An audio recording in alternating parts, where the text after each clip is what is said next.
বিসমিল্লাহির রহমানির রহিম। প্রিয় বিনিয়োগকারী ভাই ও বোনেরা, আসসালামু আলাইকুম।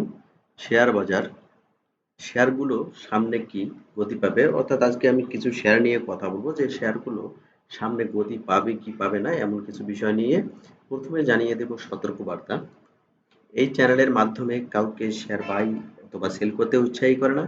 সাবস্ক্রাইব করে আমার চ্যানেলের সাথে থাকবেন। আশা করি শেয়ার বাজার সম্পর্কে নিত্য নতুন আপডেট ইনফরমেশন পাবেন।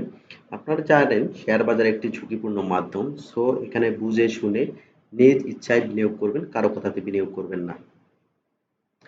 শেয়ার বাজারে আমি আশা করেছিলাম যে গত সপ্তাহে ১,০০০ কোটি টাকা লেনদেন হয়তো টাচ করবে, কিন্তু ১,০০০ কোটি টাকা না করলেও ১,০০০ কোটি টাকার কাছাকাছি লেনদেন করেছে। গত ভিডিওটা আমার যারা দেখেছেন, আমি বেশ কিছু শেয়ার নিয়ে আলোচনা করেছিলাম। তার মধ্যে হচ্ছে নাভানা ফার্মা ছিল, জেএমআই হসপিটাল ছিল, নাভানা সিএনজি ছিল, তারপরে বেঙ্গল উইন্ডোজ ছিল। বেঙ্গল উইন্ডোজও মোটামুটি ভালো করার চেষ্টা করেছিল।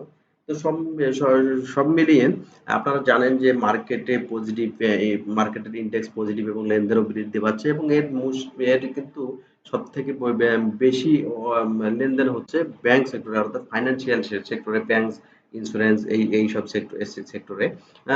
আমার মনে হয় যে যখন মার্কেট আপ ট্রেন্ডেই থাকবে, ধীরে ধীরে কিন্তু অন্য সেক্টরগুলো টাচ করবে। লো পেটের কিছু শেয়ার আপনারা জানেন যে মোটামুটি একটা জাম্প করেছে, এবং আমি আশা করি যে সামনে সব শেয়ারই জাম্প করবে যদি মার্কেট এই গতিতে চলে, অর্থাৎ ১,০০০ কোটি টাকার উপরে যদি লেনদেন হয়।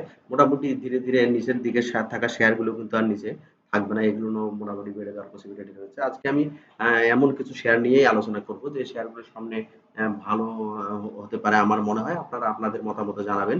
এর মধ্যে বলবো নাভানা সিএনজি, এই শেয়ারটি কিন্তু আপনারা লক্ষ্য করলে দেখবেন যে maximum time up and downs এর মধ্যে গেছে, ২০-২২ টাকা, ১৬-১৮ টাকার মধ্যেই ছিল।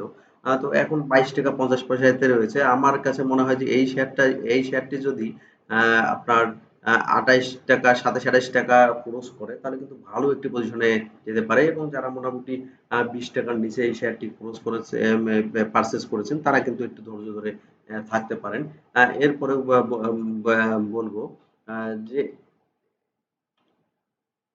জেএমআই হসপিটাল, এই শেয়ারটি নিয়েও বলবো। এই শেয়ারটি যারা মোটামুটি ৪৫ টাকা ৪৬ টাকার মধ্যে পারচেজ করেছেন, তারাও কিন্তু ধৈর্য নিয়ে থাকতে পারেন। মার্কেট যদি ভালো হয়, এই শেয়ারটি কিন্তু ভালো কিছু পসিবিলিটি রয়েছে এই শেয়ারটিতে। এরপরে কথা বলবো বেঙ্গল উইন্ডোজ নিয়ে। এই শেয়ারটি নিয়ে আমি কথা বলেছিলাম, মোটামুটি আমি যে পর্যায়ে আলোচনা করেছিলাম সেখান থেকে কিন্তু ভালো একটি অবস্থানে গিয়েছিল, প্রায় ২০ টাকার কাছে, ২০ টাকা টাচ করেছিল। ২০ টাকাতে টাচ করে কিন্তু আবার ডাউন ট্রেন্ডে চলে যায়, অর্থাৎ আবার কারেকশনে আসে। আপনারা লক্ষ্য রাখতে পারেন এই শেয়ারটিতেও, এই শেয়ারটি কারেকশন করে বা ভালো একটি পর্যায়ে যদি আসে, অর্থাৎ ১৭-১৮ টাকার, ১৮ টাকার নিচে যদি আসে, তাহলে কিন্তু ভালো একটি সুযোগ থাকতে পারে এই শেয়ারটিতে। বেঙ্গল উইন্ডোজ থার্মোপ্লাস্টিক, এটি ইঞ্জিনিয়ারিং সেক্টরের একটি শেয়ার। আরো একটি কথা বলবো, এই শেয়ারটিতে কিন্তু মোটামুটি অনেক টান এসেছে, ডমিনেন্স স্টিল।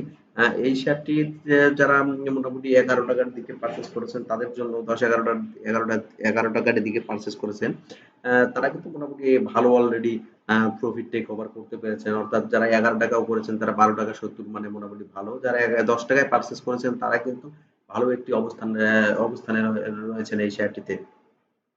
তো এই শেয়ারটিতে কিন্তু ভলিউম আপনারা লক্ষ্য করলে দেখবেন রিসেন্ট কিন্তু খুব ভালো ভলিউম দিচ্ছে এই শেয়ারটিতে।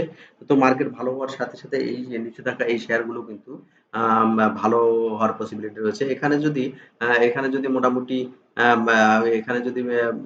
মোটামুটি ভালো করে এই শেয়ারটি, তো অর্থাৎ ১২ থেকে ১৪-১৫ টাকার দিকে যায়, তাহলে কিন্তু এই শেয়ারটি ভালো কিছুর ইঙ্গিত বহন করে। তো এই শেয়ার ডমিনেন্স স্টিল শেয়ারটি মোটামুটি অলরেডি অনেক উপরেই উঠে গিয়েছে। ১০ টাকা ৬০ পয়সা থেকে কিন্তু ধারাবাহিক উত্থান এসেছে, এবং এখন ১২ টাকা ৭০ পয়সাতে অবস্থান করছে। যার টোটাল শেয়ার হচ্ছে ১০,২৬,০০,০০০ শেয়ার। তার মধ্যে পাবলিকের হাতে রয়েছে ৬,২৬,০০,০০০, ইনস্টিটিউট হোল্ড করছে অনলি ৯০,০০,০০০ শেয়ার। তো এই শেয়ারটি সম্পর্কে আপনাদের মতামত জানাবেন। এই বলে আজকের মতো বিদায় নিচ্ছি। আল্লাহ হাফেজ। শেয়ার বাজার ভালো হোক, লেনদেন ১,০০০ কোটি টাকা ছাড়িয়ে যাক, এই আশাবাদ ব্যক্ত করে আজকের মতো বিদায় নিচ্ছি।